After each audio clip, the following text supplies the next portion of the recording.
Good afternoon, guys. Today I want to talk to you about what I carry in my belt pouch. I had several people ask me about that when they were out with me in the woods. What do I carry? Why do I carry it? So we're going to go over that today. Stay tuned and we'll get started. So there's two things I always carry on my belt. Number one is my cutting tool. And this will vary. I have several different knives that I consistently carry. And with that I always carry a large ferrocerium rod. Now, some loops on knives, of course, you can't get the large one in, but there's a way to do that. We can do a video on that in the future. I don't want to go too much into that today, but I carry a large ferrocerium rod and my cutting tool, so that's always strapped to my side. But what we really want to focus on today is my belt pouch and what I carry in it. So this belt pouch, it's handmade by myself.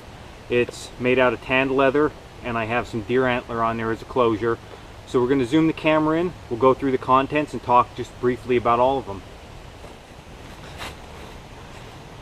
So inside my belt pouch, there's not many items. There's a pretty inclusive fire kit that does have quite a few things, but for the most part, item-wise, there's only 3 things. I have a fire kit, another ferrocerium rod, and tucked away at the very bottom is some bank line. And I believe that there's around 50 feet of it rolled up there. So the reason I carry the bank line is because, if anyone knows, cordage is tough to make in the wilderness setting. So it's easier just to have some cordage with me. Plus, as long as it goes along with a fire kit, I can always use this for a bow drill if I would need to.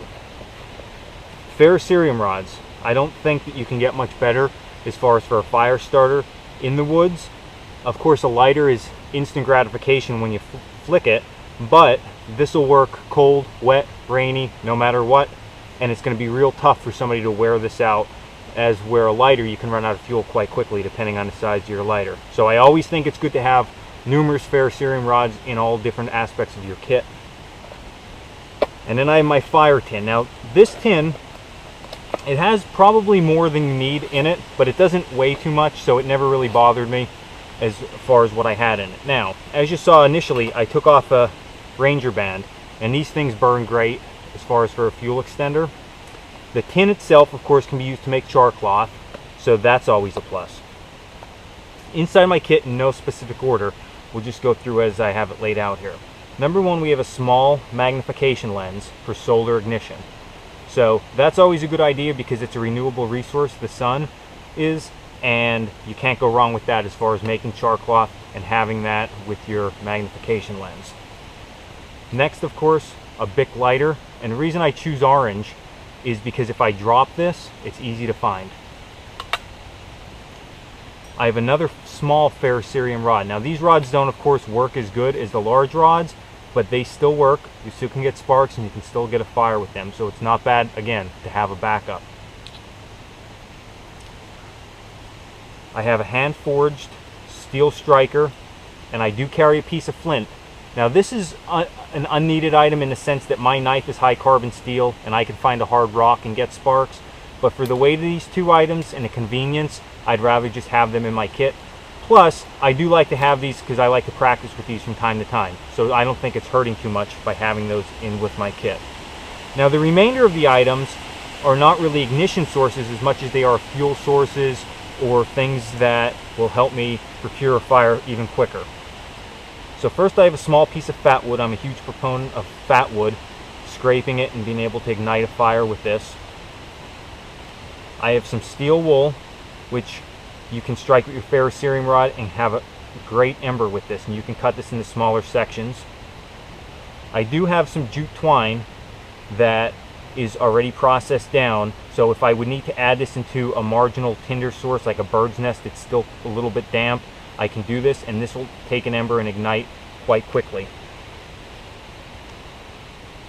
I have some cotton material, and inside this cotton I already have some pre-made char cloth, and some of that's lamp wick that I already charred, and then as you can see there's just different layers with different char cloth in there. So if I used all that char cloth, I have more cotton in there if I had nothing else on me. I have 2 mini Infernos, and these can actually be cut into quarters, and you'll have more than enough time to start a fire if you know what you're doing with them. So that technically can be 8 or more fires right there. If it was a real bad condition, of course you'd light the whole thing, but that gives a lot of option too. And then I carry some lamp wicks that already have charred ends. And another thing you can do with this is you can put the whole piece in the char tin and char the whole piece, but it works quite well this way also, and it also protects it a little bit, because then you still have your lamp wick. It's not going to break apart if you're a little rough with it.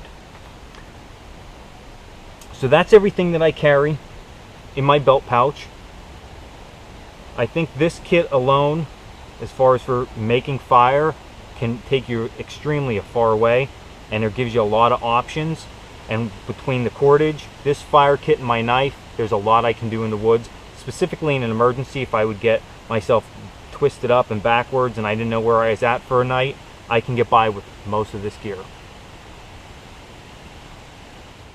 Okay guys, so that was my belt kit. Just a quick rundown of what I carry in it. I hope you enjoyed the video.